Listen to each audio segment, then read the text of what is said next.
Marginal costing, दूसरा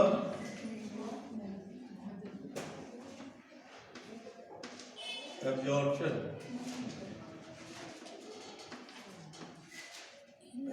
costing. ये दो टॉपिक पढ़े हैं जिसमें आज हम लोग पहला डिस्कस करेंगे फर्स्ट मार्जिनल कॉस्टिंग। अब इसमें क्या क्या पढ़ना है? सबसे पहला होगा concept of marginal costing MC. दूसरा टॉपिक राइट डाउन कर लीजिए भाई,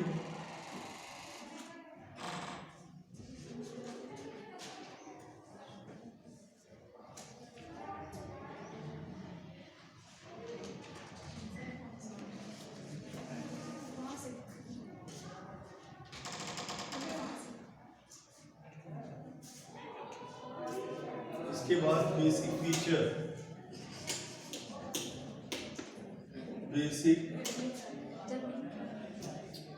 फीचर्स ऑफ मार्जिनल कॉस्टिंग। तीसरा topic after basic feature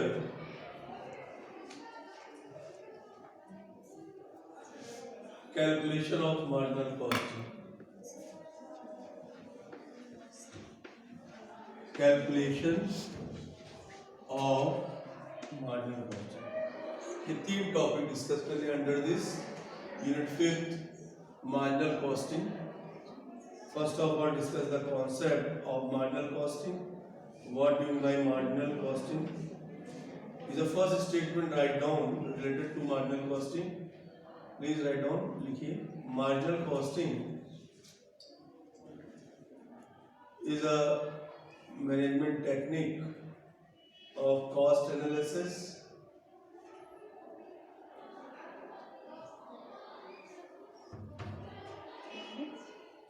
financial technique of cost analysis in which cost information लिखो, लिख नहीं रहे क्या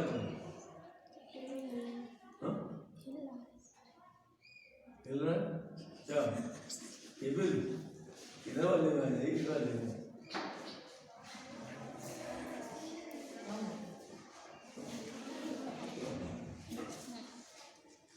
क्या वो लिख क्यों नहीं? लिखोगे समझ में कैसे आएगा? क्या लिखा बेटे बताइए।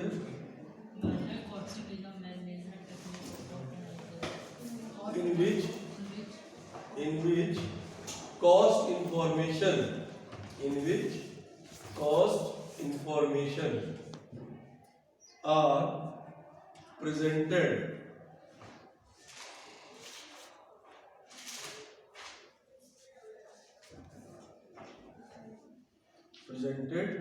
in such a manner so that it may help the management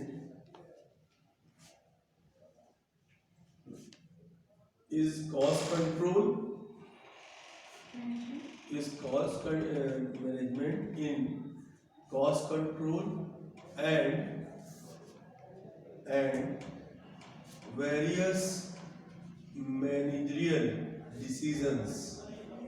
अब देखिए दो चीजें डिफाइन की जा रही हैं कॉन्सेप्ट को डिफाइन करने के लिए।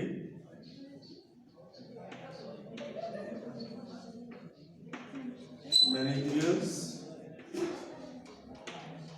डिसीजंस और दूसरा क्या बताया था? Cost control. Basically two type of information related to marginal costing, है ना? पढ़िए स्टेटमेंट क्या लिखा? Marginal costing is a management technique या फाइनेंशियल टेक्निक, है ना, ऑफ कॉस्ट एनालिसिस। ये एक ऐसी टेक्निक है जो किसको एनालिसिस करेगी? कॉस्ट को। और under the cost analysis what type of activity, यानी in which cost information are presented, है ना। इसमें कॉस्ट की इंफॉर्मेशन को क्या किया जाएगा? प्रेजेंट किया जाएगा। व्हाट टाइप ऑफ मैनर बताया गया, in such a manner so that it may the help of management, है ना। मैनेजमेंट की क्या करेगा, हेल्प प्रोवाइड करेगा किसको, कॉस्ट को कंट्रोल करने में, प्लस वेरियस मैनेजरियल डिसीजंस, ढेर सारे जो मैनेजर के जो डिसीजंस होते हैं उसको सबमिट करेगा मार्जिनल कॉस्ट। ठीक, second statement, in this technique total cost divided into two part. इस टेक्निक में हम क्या करेंगे, in this technique total cost is divided into two part, दो पार्ट में डिवाइड कर देंगे। First fix cost and second variable cost.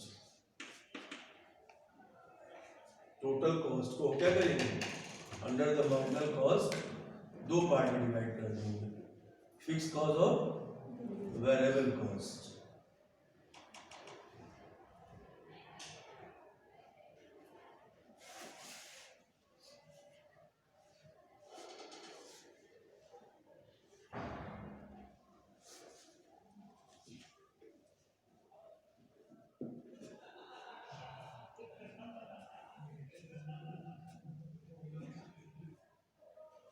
Clear, any doubt. अब देखिए एक चीज नोटिस करने वाली है यहाँ पर कि हमने टोटल कॉस्ट को क्या किया, दो पार्ट में डिवाइड कर दिया, फिक्स और वेरिएबल।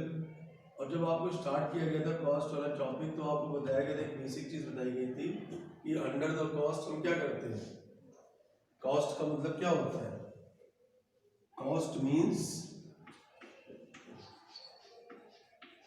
बताइए,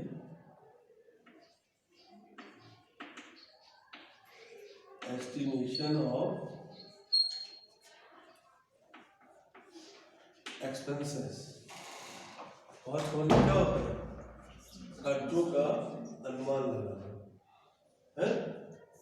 ठीक, तो हम यहाँ पर क्या करेंगे, टोटल कॉस्ट को दो तरह से अनुमान लगाएंगे, एक फिक्स कॉस्ट के फॉर्म में और एक वेरिएबल कॉस्ट के फॉर्म में। बेटे तो जब हम यूनिट प्रोड्यूस करते हैं तो during the production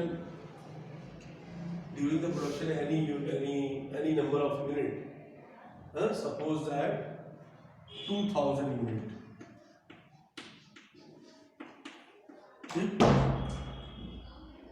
कि 2000 यूनिट की फिक्स कॉस्ट आ रही है 10,000, ठीक, और वेरिएबल कॉस्ट आ रही है 5000, ठीक। अगर सपोज दैट 2000 की बजाय अगर हम यूनिट प्रोड्यूस करें कितना 22 यानी 2200 यूनिट, है ना। अब आप क्या होगा यहाँ पर, यानी अंडर फिक्स का मतलब क्या होता है, यानी नॉट चेंज, है ना, यानी ये जो कॉस्ट होती है बेटे ये चेंज नहीं होती है ना, ड्यू टू इंक्रीजेस और डिक्रीजेस इन आउटपुट। आउटपुट आपका पहले कितना था 2000, और ये हो गया कितना 2200। Fix cost is no change.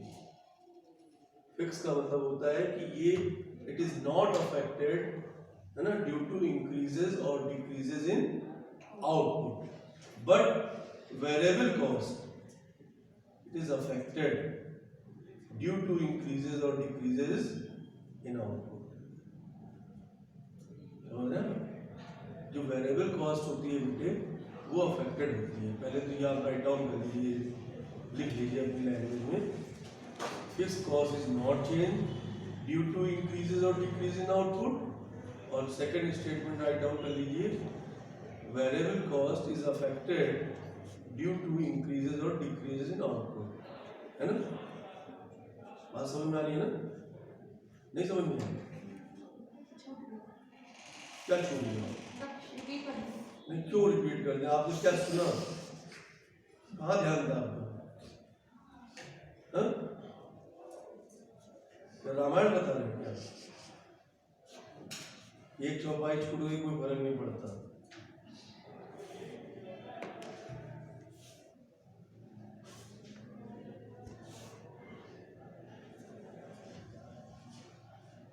बात समझ में आई कि आपका जो टोटल कॉस्ट है it is not affected, increases और decreases in output, but variable cost is affected. ठीक, तो ये जो वेरिएबल कॉस्ट का जो कॉन्सेप्ट है बेटे, उसी को हम बोलते हैं क्या?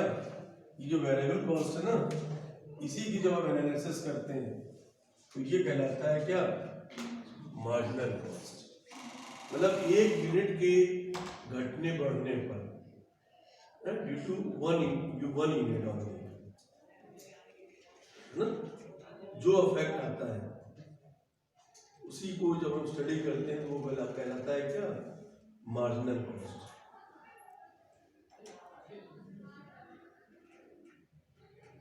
है ना? तो आप लिख सकते हैं क्या? Marginal cost refer to the variable cost. क्या कह सकते हैं आप?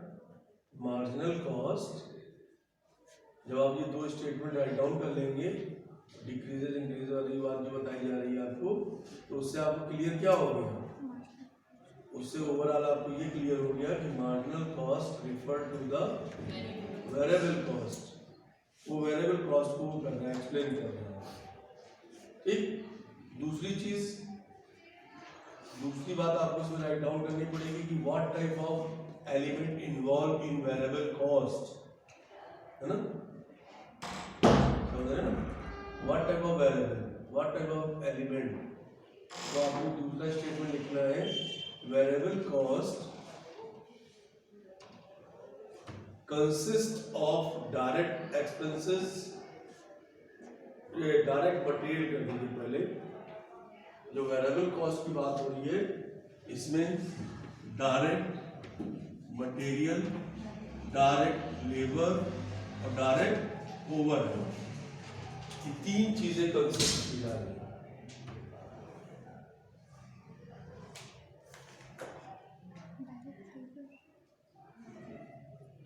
Variable direct expenses, all variable overheads.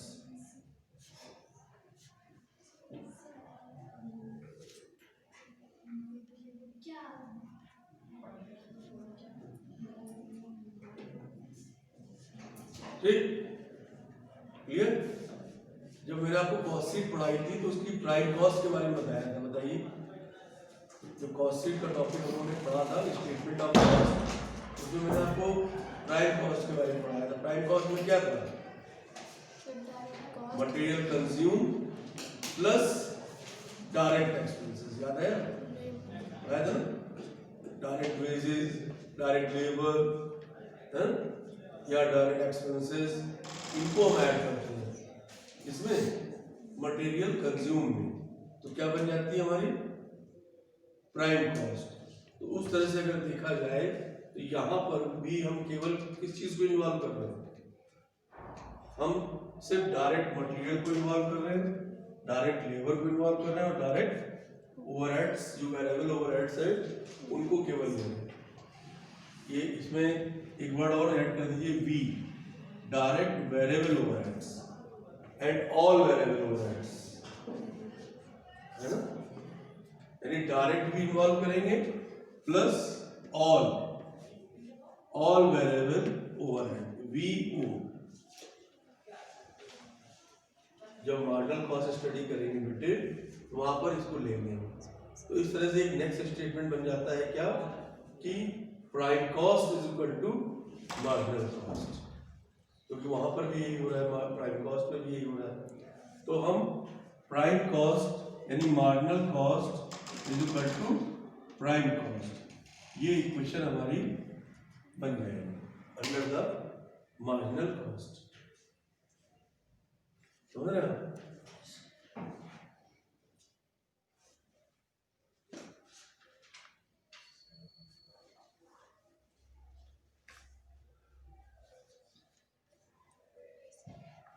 ठीक, नेक्स्ट लाइन में आप लिख सकते हैं इसको लिखने के बाद कि if change in production, if change in production is more than a unit,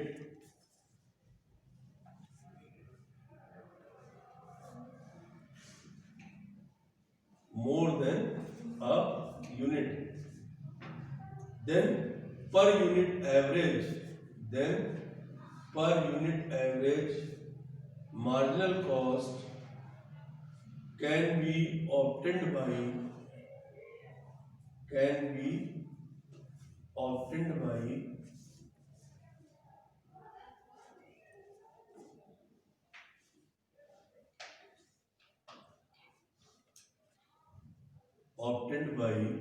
dividing difference in total cost, difference in total cost by difference in total unit, by difference in total unit.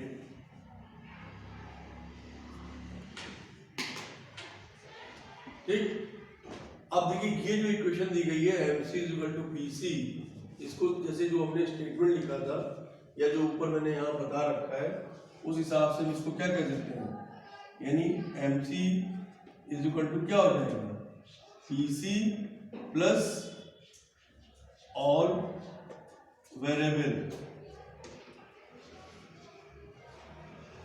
Overhead, ये equation है। ठीक, अब अगर हम इसको और define करना चाहें तो MC इज इक्वल टू क्या हो जाएगा, प्राइम कॉस्ट में क्या क्या आता है, डायरेक्ट मटेरियल, डायरेक्ट लेबर और डायरेक्ट एक्सपेंसेस, डायरेक्ट ओवरहेड, है ना। अगर इस क्वेश्चन को और थोड़ा सा एक्सप्लेन करना चाहें तो क्या हो जाएगा, MC is equal to PC की जगह पर क्या लिख सकते हैं, direct material plus direct labour plus direct overhead plus all overheads, all variable overheads, ये भी इक्वेशन बन सकती है आपकी। ये और मतलब उसको एक्सप्लेन कर दिया गया। ठीक, बात समझ में आ रही है। अब इसी चीज को एक तरीके से और डिफाइन किया जा सकता है, जैसे कि आपने थ्योरेटिकल अभी भी लिखा है ना, समझ रहे हैं ना, कि जो टोटल कॉस्ट होती है ना, तो टोटल कॉस्ट को हम अंडर द मार्जिन क्या करते हैं, दो पार्ट में डिवाइड कर देते हैं। कौन कौन सा, फिक्स और वेरिएबल, है ना। अगर हमें two type of information is given, है what type of information, two type, मतलब कौन कौन सी इंफॉर्मेशन, अगर हमें जैसे टोटल कॉस्ट दे दी जाए, ठीक, क्लियर, और टोटल कॉस्ट अगर हमें मार्जिनल कॉस्ट निकालनी हो, find out the marginal cost, और हमें दो इंफॉर्मेशन दी जाए, टोटल कॉस्ट, ये दरवाजा यार बंद कर दो, बार बार इधर इधर हो रहा है, कैसे बंद हो रहा है, सिस्टम में बंद करो, अगर इसको बंद करो, ऊपर से बंद करो,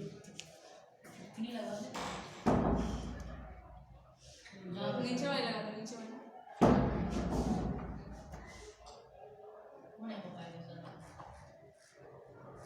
नहीं हो रहा, नहीं हो रहा, अरे बस ठीक है, थोड़े में तो काम हो जाएगा। ठीक है, तो अगर दो चीजें हमें दी जा रही हैं, कौन कौन सी लिखिए, इंफॉर्मेशन लिखिए, गिवन, अगर हमें दो चीजें दी जा रही हैं, क्या, टोटल कॉस्ट और ऑल फिक्स्ड ओवरहेड, क्या दी जा रही है बेटे, टोटल कॉस्ट दिया जा रहा है एग्जाम में और ऑल फिक्स्ड ओवरहेड दिए जा रहे हैं, तो हम मार्जिनल कॉस्ट निकाल सकते हैं ना, बताइए कैसे निकालेंगे, एनीबॉडी एक्सप्लेन, अगर हमारी बात आप तक पहुंच गई है तो आप बता सकते हैं, वेरी सिंपल, यानी कि marginal cost is equal to total cost minus all variable overhead, sorry क्या होगा, ऑल फिक्स्ड ओवरहेड। इस इक्वेशन के थ्रू हम मार्जिनल कॉस्ट को डिफाइन कर सकते हैं, क्योंकि हमसे कहा गया ना कि मार्जिनल कॉस्ट में हम क्या करते हैं, उसको दो पार्ट में डिवाइड करें, सॉरी टोटल कॉस्ट को दो पार्ट में डिवाइड कर दें, फिक्स्ड और वेरिएबल। तो अगर हम टोटल कॉस्ट से फिक्स वाला पार्ट हटा दें तो बचा क्या, वेरिएबल। टोटल कॉस्ट में दोनों चीजें, और टोटल कॉस्ट से अगर फिक्स हटा दें तो बचा क्या, वेरिएबल। हाँ, बात समझ में आ रही ना, नहीं आ रही, यही तो आपने लिखा है।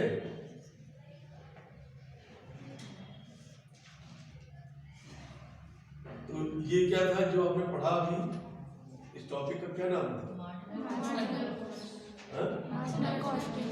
नहीं, इस टॉपिक का नाम था कंसेप्ट ऑफ मार्जिनल कॉस्ट। ये कंसेप्ट क्लियर हो गया कि मार्जिनल कॉस्ट किसे कहते हैं, कैसे, मतलब किस तरह से आप उसको फाइंड आउट करेंगे, कैसे सॉर्ट आउट करेंगे, या उसकी जो थ्योरी है उसको पढ़ करके कैसे इस चीज को समझेंगे कि such as marginal cost.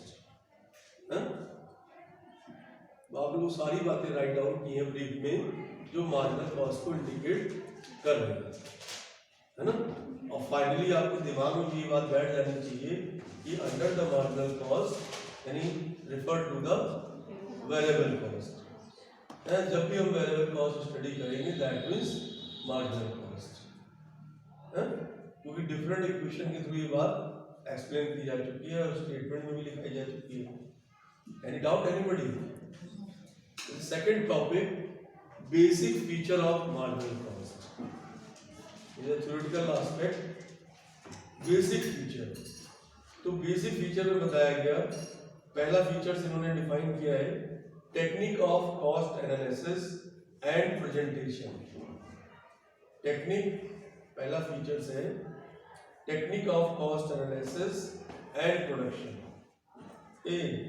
And presentation.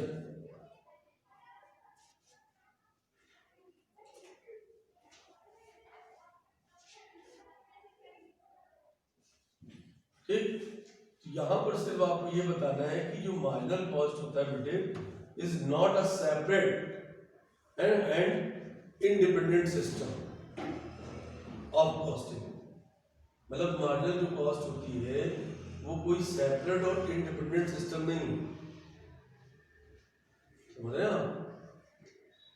तो इसका पहला फीचर्स है टेक्निक एंड प्रेजेंटेशन। तो उनका कहने का मतलब है कि ये एक ऐसी टेक्निक नहीं है कि जो सेपरेट है, उसमें उन्होंने डिफाइन किया कि सच एज प्रोसेस कॉस्टिंग या जॉब कॉस्टिंग। प्रोसेस समझते हैं ना, ऑयल हुआ, कॉटन हुआ, है ना, इनमें क्या होता है, प्रोसेस होता है, first step, second step, third step. अगर हम ऑयल की बात करें तो ऑयल में पहला प्रोसेस क्या होता है, क्रशिंग, है ना, क्रशिंग होता है ना। दूसरा रिफाइनरी, रिफाइंड किया जाता है, और तीसरा फिनिश। 3 स्टेप में ये प्रोसेस पॉसिबल होता है। Any doubt? बात समझ में आ रही है ना। But it is technique of cost analysis and presentation, है ना। लेकिन ये टेक्निक जो होती है ये हेल्प प्रोवाइड करती है क्या, manager decision and to take any decision, manager decision, है ना, समझ रहे हैं। सेकेंड फीचर्स इन्होंने बताया decision of cost into fixed and variable, है ना। जब हमें इसको प्रेजेंट करना होगा मार्जिनल कॉस्ट को, तो हम इसको कैसे प्रेजेंट करेंगे, फिक्स्ड और वेरिएबल, यानी decision of cost into fixed and variable.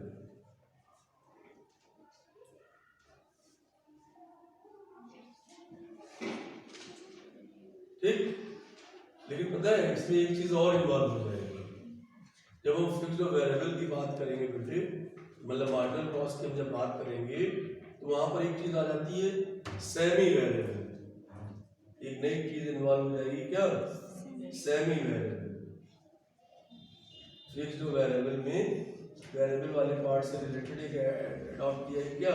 Semi variable. उसका मतलब ये हुआ कि उसका सम पार्ट क्या होगा? फिक्स होगा और सम पार्ट वेरिएबल। जैसे मान लीजिए 60% आपका क्या हो गया? फिक्स, तो वेरिएबल कितना हो गया? 40%। ये वेरिएबल, इसको बोलते हैं सेमी वेरिएबल।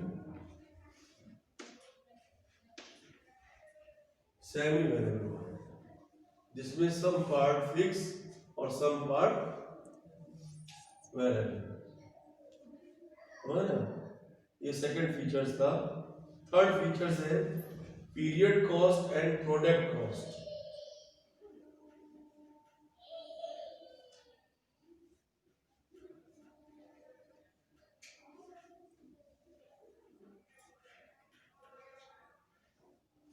ठीक, दो कॉस्ट के बारे में बताया जा रहा है ना। तीसरा फीचर्स क्या कह रहा है? पीरियड कॉस्ट और product cost. Anybody explain period cost and product cost?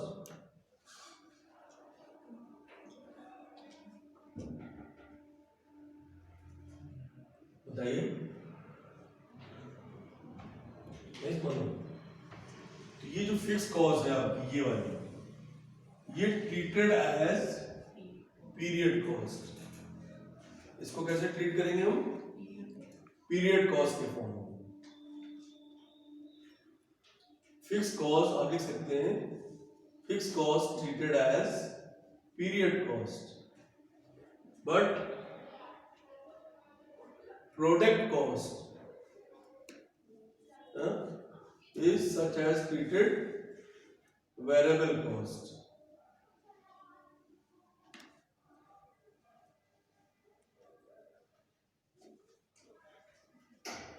ठीक, तो जो पीरियड कॉस्ट होगा बेटे, उसमें बताया जा रहा है कि is charge to PL account. ये जो पीरियड कॉस्ट होती है वो कहाँ चार्ज होगी? To PL account. ठीक, उसके बाद for the period for which incurred, उसके बाद क्या होगा? For which incurred the variable expenses, है ना? Variable cost, that means marginal cost. बात समझ में आ रही है आपकी? है ना? सबसे पहले हम क्या करेंगे? मतलब पीएल में, मतलब उसको ऐड करेंगे। ये जो पीरियड जो कॉस्ट होगी वो under which PL account, after that incur the marginal cost. Okay, any doubt? समझ में आ रहा है कि नहीं आ रहा? ये कौन सा फीचर है? थर्ड। फोर्थ फीचर बताया गया valuation of stock. Valuation of stock,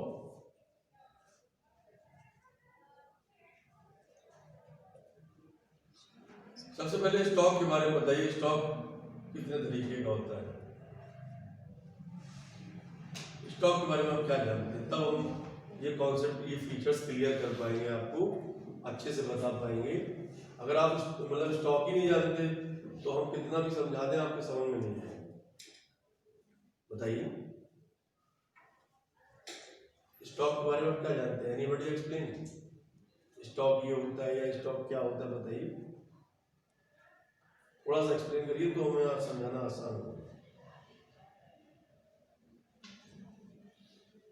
कुछ तो जानते होंगे स्टॉक के बारे में, बताइए। फॉर्म ऑफ स्टॉक बता दीजिए।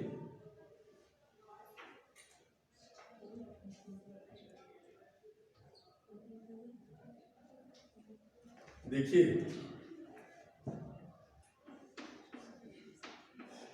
स्टॉक का एक सेकंड मीनिंग क्या होता है? इन्वेंट्री। क्या होता है? इन्वेंट्री मीन्स स्टॉक होता है कि नहीं होता है? लास्ट ईयर का जो बचा हुआ माल होता है, रेस्ट माल, है ना? ठीक है ना। मान लीजिए आपने 2000 यूनिट परचेज किए और सोल्ड आउट हो गए कितने, 1900। ये परचेज किया आपने, ये सेल किया, तो अब स्टॉक में कितना रह गया बताओ, 100। स्टॉक में कितना रह गया, 100। तो in the same date, in same year, end of the year, ये क्या कहलाएगा, क्लोजिंग स्टॉक। और नेक्स्ट मंथ में ये क्या बन जाएगा, यानी नेक्स्ट मंथ में ये बन जाएगा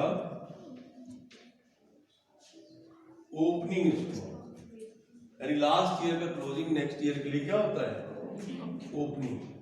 ये पहला कॉन्सेप्ट हुआ स्टॉक से रिलेटेड, है ना। जो रिमेनिंग प्रोडक्ट होता है, रिमेनिंग यूनिट होता है बेटे, that year we are called stock.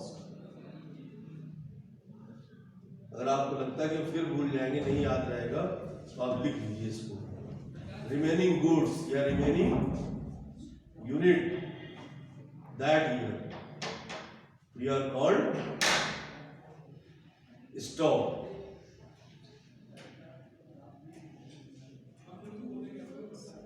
हाँ,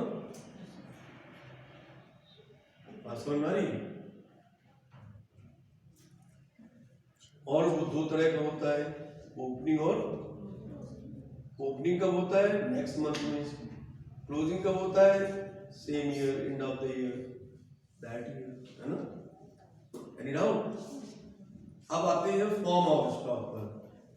इस पर आते हैं फॉर्म ऑफ स्टॉक। तो स्टॉक दो तरह से डिफाइन किया जा रहा है। एक तो होता है आपका, अगर स्टॉक के फॉर्म की बात करें, एक होता है WIP और एक होता है फिनिश्ड। WIP का मतलब हुआ वर्क इन प्रोग्रेस। ये जो कॉन्सेप्ट है, ये होता है ड्यूरिंग द प्रोडक्शन। अगर हमें ड्यूरिंग द प्रोडक्शन यानी इंडस्ट्री यूनिट के फॉर्म में अगर स्टॉक को डिफाइन करना है, तो वहां पर क्या होगा, WIP का मतलब वर्क इन प्रोग्रेस। मतलब 50% आपका क्लियर हो गया फॉर्म और 50% अभी वर्क बाकी है, समझ रहे हैं। और फिनिश का मतलब हुआ 100%, जितना ऑर्डर था उतना यूनिट आपने बनाकर क्या किया, फिनिश कर दिया, मतलब तैयार कर दिया, समझ रहे हैं। अब बात यह आती है कि सर यहाँ पर एज अ मार्जिनल कॉस्ट ये फीचर्स में कैसे आ रहा है। तो क्या आपने फीचर्स में क्या लिखा है, पढ़िए, वैल्यूएशन ऑफ स्टॉक, है ना। तो ये जो दोनों स्टॉक है, यानी WIP और फिनिश्ड, ये दोनों ही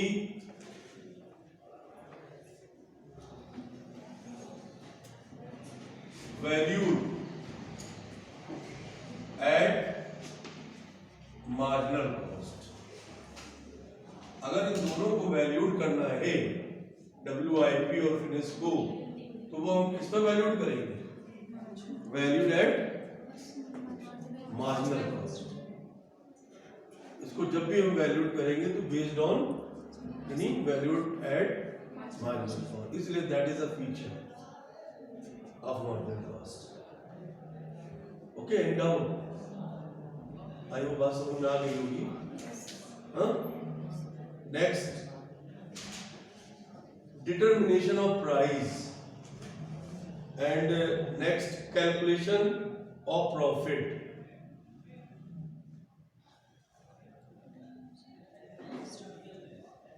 ठीक, क्लियर। क्या लिखा, डिटर्मिनेशन ऑफ प्राइस, और दूसरा क्या था, ऑफ प्रॉफिट। देखिए, डिटर्मिनेशन ऑफ प्राइस की बात क्यों कही जा रही है, आपको याद होगा जब मैंने आपको पढ़ाया था स्टेटमेंट ऑफ कॉस्ट बेटे, तो वहां पर हमने आपको एक इक्वेशन बताई थी कि आपने जब स्टडी किया तो क्या, cost plus profit cost plus profit क्या बन गया?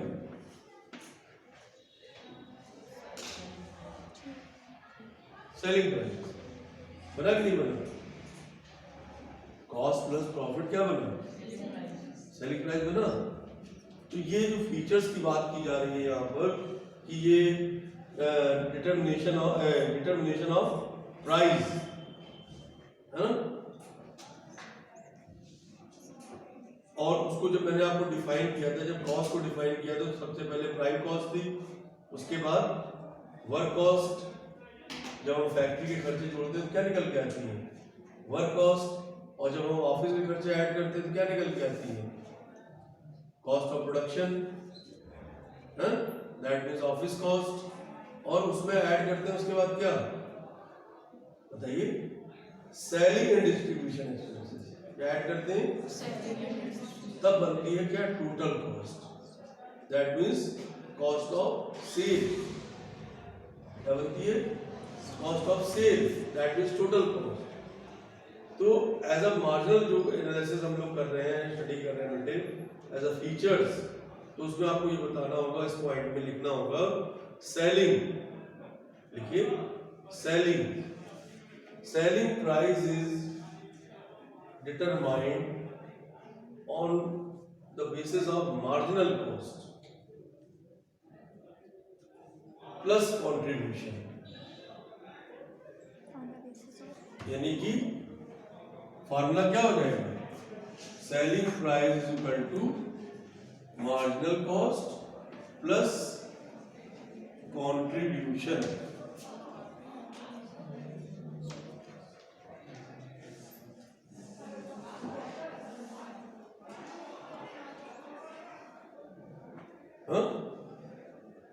मतलब किसी भी प्रोडक्ट को अगर हमें प्राइस डिसाइड करना है तो वहां हम क्या कर लेंगे? Marginal cost plus contribution. Okay. अब लास्ट पॉइंट था कैलकुलेशन ऑफ प्रॉफिट। क्या है? Calculation of profit. तो profit is determined in special manner. वो मैंने जब आपको स्टेटमेंट ऑफ कॉस्ट पढ़ाया था तो मार्जिन ऑफ प्रॉफिट कैसे ऐड किया जाता है, मैंने दो तरीके बताए थे। याद करिए कौन कौन से दो तरीके थे? एक था ऑन कॉस्ट और एक था ऑन सेल। याद आया? एक मैंने बताया था ऑन कॉस्ट प्रॉफिट ऐड करने का तरीका, और एक बताया था बेटे ऑन सेल। ऑन कॉस्ट का मतलब ये था कि जो टोटल कॉस्ट आ रही है वो ले लेंगे into percent of profit upon 100, और जो वैल्यू आएगी वो टोटल कॉस्ट में ऐड कर देंगे, तो बन जाएगी क्या? Selling price. On cost. अगर हम ऑन सेल अगर प्रॉफिट का मार्जिन ऐड करते हैं बेटे, तो फॉर्मूला हमारा वहां क्या हो जाएगा? TC is equal two percent upon 100 minus percent. इस तरह से जो वैल्यू आएगी वो प्रॉफिट आएगी, उस प्रॉफिट को हम टोटल कॉस्ट में ऐड कर देंगे, तो बन जाएगा क्या? Selling price. लेकिन ये दो मैनर है प्रॉफिट को डिटरमाइन करने के। Okay, any doubt? ये मैं बता चुका हूं ऑलरेडी आपको।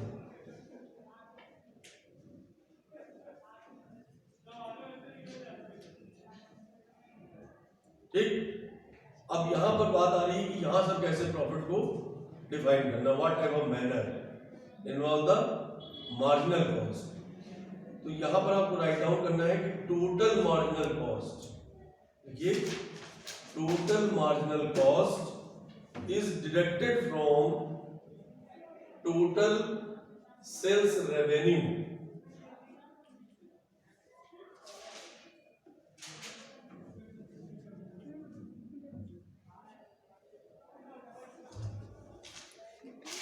Deducted from total sales revenue and the balance is known as contribution.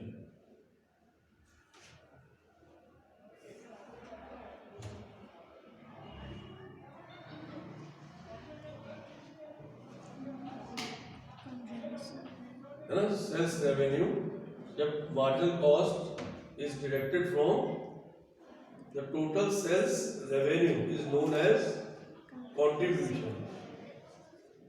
ठीक, thereafter देखिए, thereafter fixed cost is deducted from contribution, यानी कि फॉर्मूला हो जाएगा profit is equal to fix cost minus क्या होगा,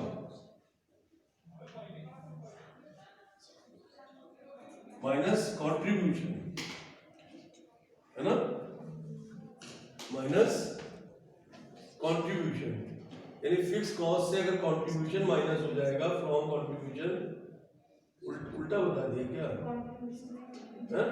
उल्टा बता दिया, उल्टा लिख दिया,